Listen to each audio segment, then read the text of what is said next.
Je m'appelle Gaëtan Masson, je suis belge. Je m'occupe de Bechtel Institute qui se focalise sur le photovoltaïque international de l'énergie qui travaille dans le photovoltaïque depuis très longtemps. Je vais partager 2 à 3 diapos avant de présenter les panélistes.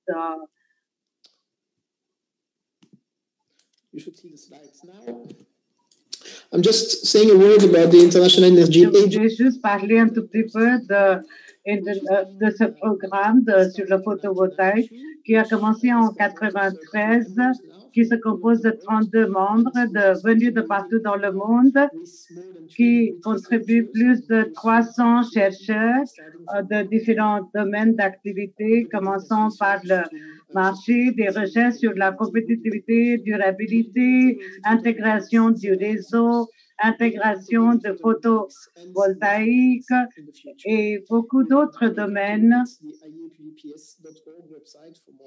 Nous vous accueillons de regarder le site web de ce programme et nous aimerions que beaucoup d'autres pays nous intègrent.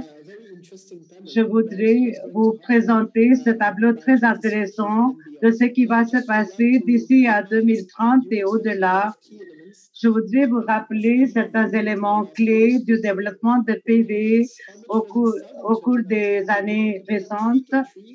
En 2019, les pays les plus utilisateurs, c'était la Chine, et puis les 27 pays de l'Union européenne avec 16 gigawatts, et puis les États-Unis. Et l'Inde est loin derrière. Au total, ça représente à peu près 115 gigawatts.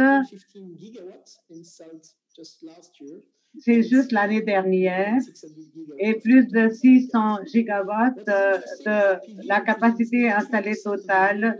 Maintenant, le PIB représente 3% des demandes énergétiques mondiales. Mais cela s'est passé en l'espace de 10 ans. Donc, vous pouvez voir en général le rythme à laquelle le développement se fait.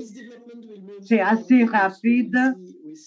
Nous allons voir dans des présentations que ça va s'accélérer encore plus dans certains pays où il y a des installations du PV les plus concurrentielles, et c'était moins de 0,02 dollars américains par watt-heure, moins de 1,4 dollars par kilowatt-heure. Donc, le PV s'avère être la source d'énergie la moins chère dans certains pays du monde. Je vais finir avec ça avant de céder la parole aux autres intervenants.